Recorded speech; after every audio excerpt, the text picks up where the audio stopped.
explosion. And during the night, the enemy launched a massive drone attack on Kharkiv and Dnipropetrovsk regions. It is known that 2 people were killed and 15 were injured. In Bohodukiv, a Shahed-2 drone crashed directly into a residential building. The bodies of a woman and a 10-year-old boy were pulled from the rubble. 3 more people were injured. There are also victims in the villages of Zoloshiv, Polova and Luzhok, according to the Kharkiv Regional Prosecutor's Office.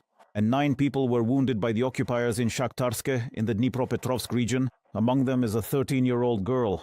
All the victims are in the hospital. 1 woman is in serious condition. The rest are in moderate condition. Drones hit apartment buildings. 1 of them caught fire, with the roof and floor severely damaged. The occupiers launched 11 ballistic missiles from the Bryansk region at Ukraine. During the night, 149 attack drones were launched. Our air defense forces shot down and suppressed 116 of them. Some of the Iskanders were also intercepted, so they did not reach their targets. There were missile and drone strikes at 15 locations. In Volyn, the Russian army attacked a high-voltage substation. It was completely put out of commission. 80,000 families are without electricity. These are residents of Novovolynsk and nearby villages.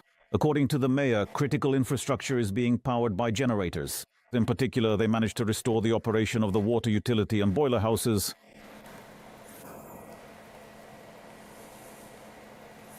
In the Russian city of Belgorod, a mass evacuation was announced due to heating problems. Local authorities are complaining. After strikes on energy facilities, repairs have not yielded results.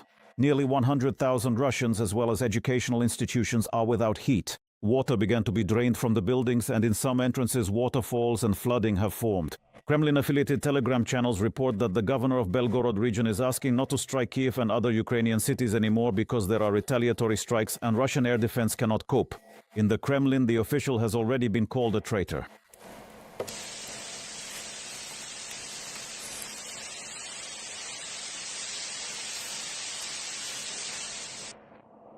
There were 312 combat clashes on the front line over the past day. The enemy is attacking the most in the Donetsk region. In the Pokrovsk direction, our defenders stopped 72 enemy assaults, and in the Kostiantinivka direction, 32. Ukrainian soldiers are holding back the enemy on the Sloviansk and Lyman sections of the front. The Russians are actively advancing in the areas of Kupiansk and Vovchansk in the Kharkiv region. The assaults do not stop in the Huliaipol direction, where there were 29 enemy attacks. During all the battles, our defenders killed and wounded 1,250 occupiers. A blackout occurred in Bryansk due to an attack by Neptune missiles. The missiles were reportedly successfully shot down by the air defense systems of the Ministry of Defense of the Russian Federation, but the substation was still significantly damaged. In the video from the scene, the city is blacked out, having lost power on the night of February 4th, just like in Belgorod. On the morning of February 4th, the governor of Bryansk region, Alexander Bogomaz, explained on his Telegram channel that the blackout of the regional center allegedly occurred due to a massive raid by Ukrainian Neptune missiles as well as strikes from HIMARS and attack drones. At the same time, the Russian Ministry of Defense assured that all aerial targets had been shot down. Bogomaz's post appeared at around 9 o'clock on February 4th. The official reported that due to the raid by Ukrainian missiles and drones, incidents occurred in the village of Linischevo, which is 17 kilometers from Bryansk, as well as in the Bezitsky district of Bryansk. According to him, there is some damage to houses and there are also injured people. At the same time, Alexander Bogomaz did not say anything about the blackout that occurred in the settlement 130 kilometers from Ukraine. Meanwhile, monitoring channels, for example, the Exil Nova Plus channel, are reporting an emergency situation in Bryansk. Footage from the scene shows a panorama of the city without lights. The official publication appeared almost at 2 in the morning on February 4th, and it was stated that the incident in Bryansk took place approximately 2 hours after a very similar blackout occurred in Belgorod. The Russian Ministry of Defense did not report the arrival of a Neptune missile in Bryansk.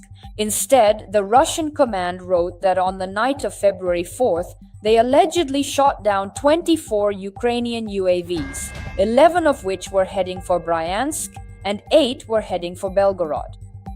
In a series of previous posts, there were mentions of Neptune strikes. For example, in January, the ministry's Telegram channel featured 8 mentions of the missiles. In total, this referred to 25 missiles. There have been no such statements in February yet.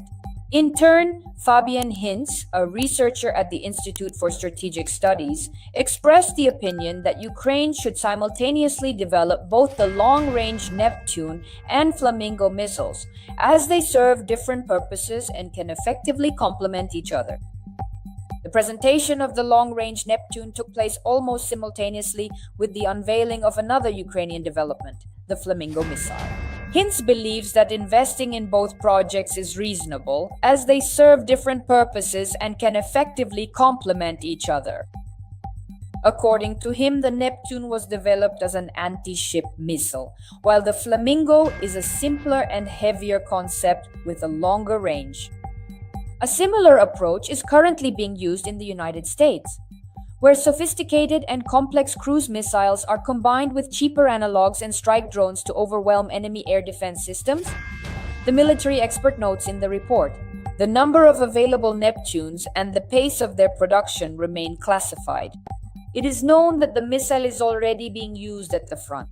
For example, on August 28th, a video appeared online showing a Ukrainian Neptune launcher damaged as a result of a strike by a Russian Iskander missile. At the same time, military expert, strategic analyst, and former SBU officer Ivan Stupak notes that it is not really worth comparing the new Ukrainian Flamingo missile with its Russian counterparts, since the latter have already been extensively used in practice against Ukraine. Expert Ivan Stupak acknowledges that the active discussion about Ukrainian missiles is a positive thing, but he emphasizes a significant but. Let's go back a little in time. Where is the Marichka drone? It's not there. The Trembita was called a cruise missile, but so far it doesn't exist. Peklo doesn't exist yet either, the expert noted. He emphasizes that the popularity of these developments in the media does not always reflect the real situation at the front or the use of weapons in combat conditions. And what do you think about this? Write your thoughts in the comments and we'll read them.